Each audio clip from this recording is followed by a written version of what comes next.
प्यारे भाइयों बहनों, जो जीवित है वो जीव है। ये शरीर अभी जीवित है, ये जीव है। आपने विज्ञान की एक शाखा के बारे में जरूर सुना होगा, वायोलॉजी, जीव विज्ञान, यानी जीवित प्राणियों का अध्ययन करने वाली विज्ञान की शाखा। जो जीवित है वो जीव है, और वो जो जीवन है ना उसमें, वो जीवन है जीवात्मा के कारण, सूक्ष्म शरीर के कारण। और जब तक उस देह में जीवात्मा रहता है वो देह जीव होता है, और जैसे ही जीवात्मा उसमें से निकलता है वो मृत देह कहलाता है। इस जीवन में इंसान जो कर्म करता है, जो भी उसे समय मिला है 50, 60, 70 या 100 साल का, इस टाइम में, इस समय में, इस शरीर के द्वारा जीवात्मा जो भी कर्म करता है वो सारे के सारे कर्म उसके संचित हो जाते हैं। कुछ का फल उसे इस जीवन में प्राप्त हो जाता है, और कुछ का फल उसके भाग्य में संचित हो जाता है जो उसे अगली देहों में प्राप्त करना होता है। उन संचित कर्मों का फल भोगने के लिए आगे, यानी जीवन के आगे, वो जो जीवात्मा नए शरीर धारण करता है, उन शरीरों को धारण करने की जो प्रक्रिया होती है उसे कहते हैं जीवात्मा की गति। यह गति 3 प्रकार की होती है।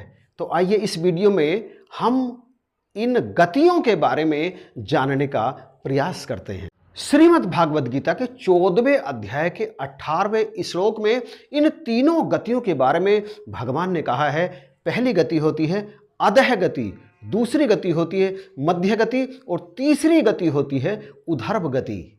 जिन मनुष्य के स्वभाव में तमोगुण की अधिकता होती है, ऐसे पुरुष इस शरीर को त्यागने के बाद में नीची गति को प्राप्त करते हैं, और जिन पुरुषों के स्वभाव में रजोगुण की अधिकता पाई जाती है वे मध्य गति को प्राप्त होते हैं, और जिन पुरुषों के स्वभाव में सत्व गुण की प्रधानता होती है वे उधर्व गति को प्राप्त होते हैं। उधर्व गच्छन्ति सर्वस्था, मध्य तिष्ठन्ति राजसः, जघन्य गुण वृत्ति वस्था, अधो गच्छन्ति तामसः। सत्व गुण में स्थित पुरुष स्वर्ग आदि उच्च लोकों को जाते हैं। रजोगुण में स्थित पुरुष मध्य में, अर्थात मनुष्य लोक में ही, इस पृथ्वी लोक में ही मनुष्य बन करके दोबारा जन्म लेते हैं। तमोगुण के कार्य रूप निंद्रा, प्रमाद, आलस्य आदि में रत तामस प्रवृत्ति के पुरुष अधोगति, अर्थात निम्न योनियों को, कीट पतंगे, पशु आदि की योनियों को और नरकों को प्राप्त होते हैं। ये तीनों गुण यानी सत्व गुण, रज गुण और तम गुण हर मनुष्य में हर समय मौजूद रहते हैं, परंतु तीनों गुण बराबर कभी नहीं रहते। कभी सत्व गुण अधिक होता है, कभी तम गुण अधिक होता है, और कभी रजस गुण अधिक होता है। ये तीनों गुण निरंतर एक दूसरे को दबाए रखने को प्रयत्न करते रहते हैं।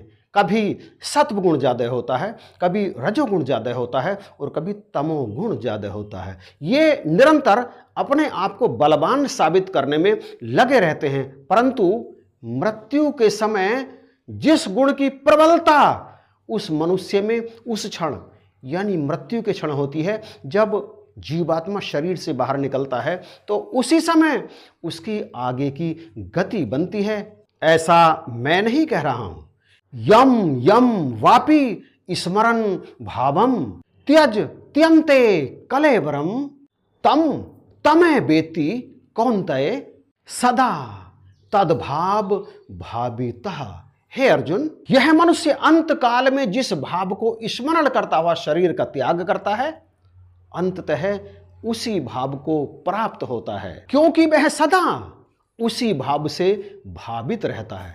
इसका अर्थ यह हुआ कि जो मनुष्य अपने अंदर जिन संस्कारों को विकसित कर लेता है, अर्थात यदि वो क्रोधी है, सदा क्रोध में रहता है, तो उसका स्वभाव तामसी बन जाता है। जो सदा पूजा पाठ में, भगवान के भजन में लगा रहता है, उसका स्वभाव सात्विक बन जाता है। इसलिए सद्गुरु सदा इस बात पर प्रेरणा देते हैं, और हमें निरंतर ये दिशा निर्देश मिलता रहता है कि हम सदा ही इस निराकार प्रभु परमेश्वर से जुड़े रहें, क्योंकि सारा जीवन ज्ञान प्राप्ति के बाद जितना जीवन शेष बचता है वो सारा जीवन यदि हम सदा ही इस निराकार प्रभु परमेश्वर को स्मरण रखेंगे तो इसी के भाव में हम रम जाएंगे। और अंतकाल जब इस शरीर से निष्कासन होगा, इस शरीर से हमारा जीवात्मा निकलेगा तो इसी भाव से भाषित होगा। और फिर चूंकि ये निराकार भाव है तो फिर इस भाव से भाषित हुआ हमारा जीवात्मा इस शरीर से निकलकर इस निराकार प्रभु में विलीन हो जाएगा। उसी को कहा जाता है मोक्ष की गति।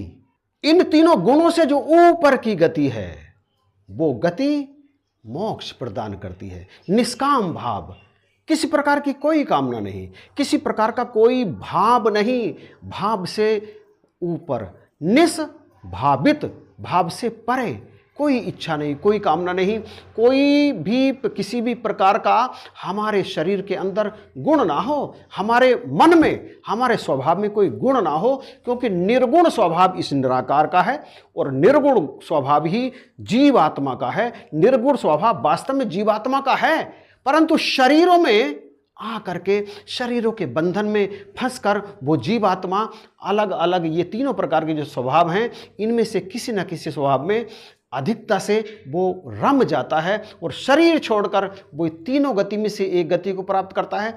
परंतु सद्गुरु की कृपा से जब ये ब्रह्म ज्ञान प्राप्त हो जाता है और इन तीनों भावों से, इन तीनों गुणों से ऊपर का जीवन एक ब्रह्मज्ञानी जीने लगता है तो फिर वो प्राप्त होता है निराकार ब्रह्म को, वो प्राप्त होता है मोक्ष को। फिर वो किन्हीं प्रकार की गतियों में फंसता नहीं है, वो निर्लेप भाव से इस निरंकार में पहुंच करके अभेद हो जाता है और वो गति आपको और हम सबको प्राप्त करनी है। इन तीनों गतियों में से नहीं, इनसे जो ऊपर का तल है जिसे ब्रह्म तल कहा जाता है, उस तल में हमें इस जीवन में भी जीना है और इस शरीर छोड़ने के बाद में ब्रह्म स्वरूप ही हो जाना है। तो प्यारे भाइयों बहनों, इन्हीं शब्दों के साथ इस वीडियो को यहीं पर समाप्त करते हैं। वीडियो यदि पसंद आया हो तो प्लीज़ कमेंट करके बताइएगा ज़रूर। विषय जरा गहरा था, यदि इस टाइप के सब्जेक्ट वाले वीडियो भी आप पसंद करते हैं तो कमेंट में उनका भी जिक्र करना और इसे शेयर कर दीजिएगा। और यदि अभी तक आपने चैनल सब्सक्राइब नहीं किया है तो प्लीज़ सब्सक्राइब भी जरूर कर लीजिएगा। इन्हीं शब्दों के साथ आप सभी को जय हिंद, नमस्कार और प्यार भरी धन्यवाद।